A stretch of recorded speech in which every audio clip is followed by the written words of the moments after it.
interests, yeah? Yeah, geopolitical and economic interests, like the United States of America. Absolutely. That's true. Absolutely. All right, let's see this video, yeah? Yeah. כשאני אומרת לכם ירושלים, מה עובר לכם בראש? מה זה ירושלים? בית המקדש. כותל. מה כן. עוד? מי מאמין שבית המקדש ייבנה בשנים הקרובות? The temple. מה יש שם עכשיו על בית המקדש? No. Basically, what's happening here is that she's trying to plant in their minds there's going to be some kind of destruction of the Aqsa Mosque and replacement to the temple. These are growing up now. They're going to be part of the IDF, as we know. Yeah, because every child, every citizen, has to serve in the Israeli army. Yeah, there's a few exemptions. Yeah, but these people don't fall under those exemptions. Definitely not. מסגד. What happened? It will collapse, explode, disappear. פגש בשנה האחרונה ילד ערבי. Okay, you've met Arabic people. איפה פגשת ילד ערבי? Okay. ליד הכותל. ודיברת איתו? לא, הוא דחף אותי, אבל לא... Pushed me away. ומה קורה כשאתם רואים ילד ערבי? מה אתם מרגישים? רגשות זעם. זעם? Angry. מה קורה כשאתם... He was smiling when he said that. Look at that. No, but what's mad is that the teachers are not correcting this behavior. It's like this is what they want. I want to feel. kill them. I feel I want to kill them. Yeah. מה קורה כשאתם פוגשים ילד חילוני? מרחם עליו שלא נולד חרדים. למה אתה מרחם עליו שלא נולד חרדי? מה הוא מפסיד? הוא לא הולך כשאתם חושבים על ירושלים בעוד 10 שנים. כולם חרדים? לא כולם חרדים, חלק חרדים. כולם יהודים, ויש גם ערבים שהם עובדים. But they will be slaves. Yeah, that's what they want, man. תהיה משיח, הבנתי, כן, מה אתה אומר? שמלחמה, כל הערבים ימותו. וחלק מהם יהיו All the Arabs will die and they'll become our slaves. Good, you got all the information. Keep up the education here. No wonder why they're coming out so. A lot of them are coming out racist, and a lot of them are coming out so intolerant to other cultures. Now, obviously, not all Jews are the same. Oh, absolutely. Just like not all Muslims are the same, not all Christians are the same, and we're not saying that these people represent all Jews. And in fact, the Quran says that, just to be clear. I mean, the Quran says "Laysu sawa'a," that the Jews and Christians are not the same. And the Quran has a very similar message about Muslims. So what you've said there is backed by the Quran, because Allah subhanahu wa ta'ala says in the Quran, "Minhum muqtasid, ومنهم ظالم لنفسه, ومنهم مقتصد, ومنهم سابق بالخيرات." You know, there's 3 categories of Muslim. There's the one who's in the middle path. There's one who's very excelling in good deeds, and there's one that's oppressive to himself. So it's not as if the theological texts of Islam don't recognize the nuances both in Muslim communities and demographic and Jewish and Christian communities and demographic. The message we wouldn't teach our kids that all Jews are the same or that all Muslims are the same. I think that would be a naive teach, or indeed that we should generalize any community. Yeah. And I think this is the problem with this kind of education. It's forcing a generalization, a sweeping generalization, because it creates a neat binary for them so they can have a protagonist and an antagonist, and so that they may basically be discriminatory. It's teaching them to be discriminatory when they grow up towards another population, racially different population. Who they are going to be responsible over. Yes. Because as soldiers, yes, as police, you are occupiers, so it's your responsibility. Yeah. Yes. If it's your responsibility, you can't now say, "Oh, the Palestinians need to do this," or they have this. No. You're the occupying power. You're the one with the military prowess.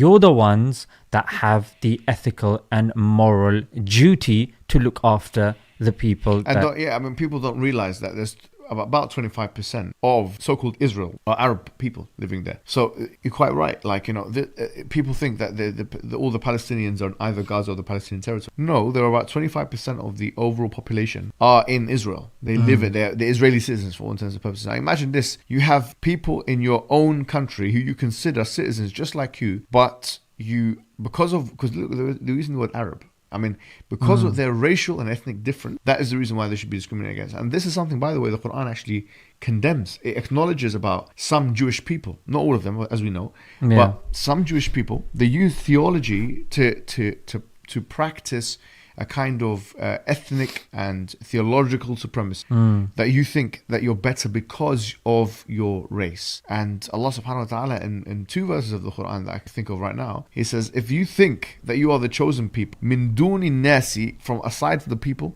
fatamannaw al-maut in kuntum sadiqeen, then wish for death if you're indeed truthful. You believe in an afterlife. Maybe it's not specified exactly what kind of afterlife, but what are you doing in this world? You should be asking for death. If you think your ethnicity is your passport to salvation in the afterlife, then what are you doing in this world?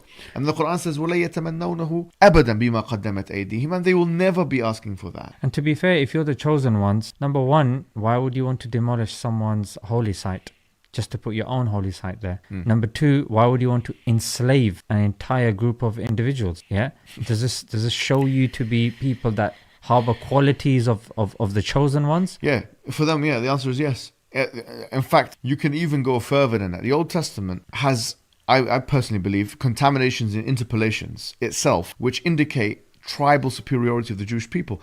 I think probably foremost amongst which, or chiefmost among which, is when the Old Testament says that God repented to Israel. Wow.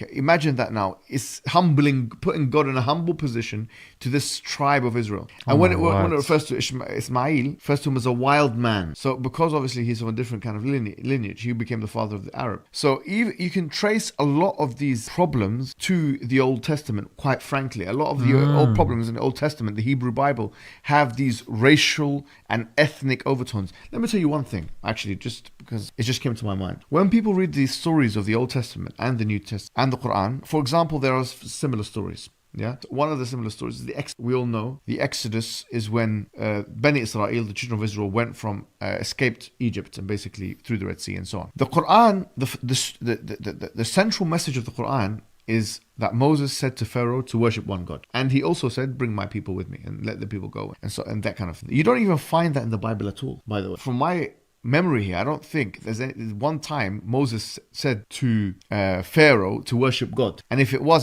definitely not the center point of the discourse. The center point of the discourse was, let my people go. So it's all about the people, about the Jewish people. They are the chosen ones. They are the ones who are promised thing. So let my people go. Whereas the Quranic message is universal. You know, يَا أَيُّهَا النَّاسِ إِنَّا خَلَقَنَاكُم مِّن ذَكَرٍ وَأُنثَى وَجَعَلْنَاكُمْ شعوب وقبائل تعارف إن أكرمكم عند الله أتقاكم, that we have made you into tribes and nations so that you may get to know one another, you know, and the best of you are the most, you know, pious. And the Prophet said there's no fadl, there's no virtue of a black man over a white man, or a white man over a black man, or Arab over non-Arab, or non-Arab over an Arab, and that the best of you are those who are best indeed. So it's a universal religion. Quite frankly, you can see this is a kind of madrasa for them. This is the equivalent of madrasa. Yeah, because we're a lot in the spotlight.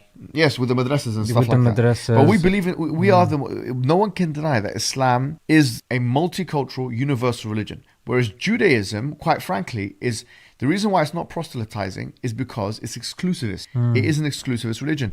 And that can sometimes, and we're not saying all Jews interpret the scripture that way, but the scripture can be interpreted in ways which give someone racial entitlement, or give someone tribal entitlement, or ethnic entitlement. And we're seeing that play out in those kind of classes for those innocent children. And somebody could say this is a one-off clip, but this is one of many clips that have been circulating on social media. No doubt. These are of children, but you've seen adults being interviewed on the street, and the sort of stuff that they're saying echoes the sentiment of these little children. And seen as all of these individuals will have or will serve in the military at one moment in time, and there's clips going around of soldiers ripping women's hijabs off, and throwing grenades whilst using a Palestinian child as a shield, and some stuff that if I show, I mean, the social media will immediately just take it down. So this is the sort of stuff that's going on, and where it's rooted from. We really need to expose this stuff so it becomes brought to the surface, and we can start dealing with it. Otherwise, we're just tugging at the leaves whilst the roots carry on creating more and more leaves. Zishan, it's been a pleasure. I think it's fantastic analysis, and as always, keep going, comrade. You and Ali are doing a great. Bro, you as well, man. No, I have to keep up.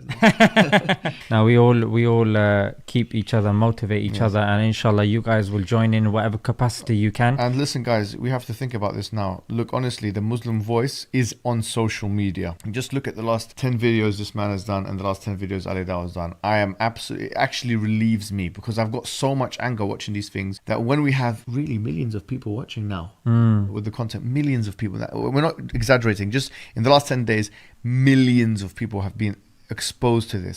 And bear in mind, the population of Israel is like maybe 10 million or something itself.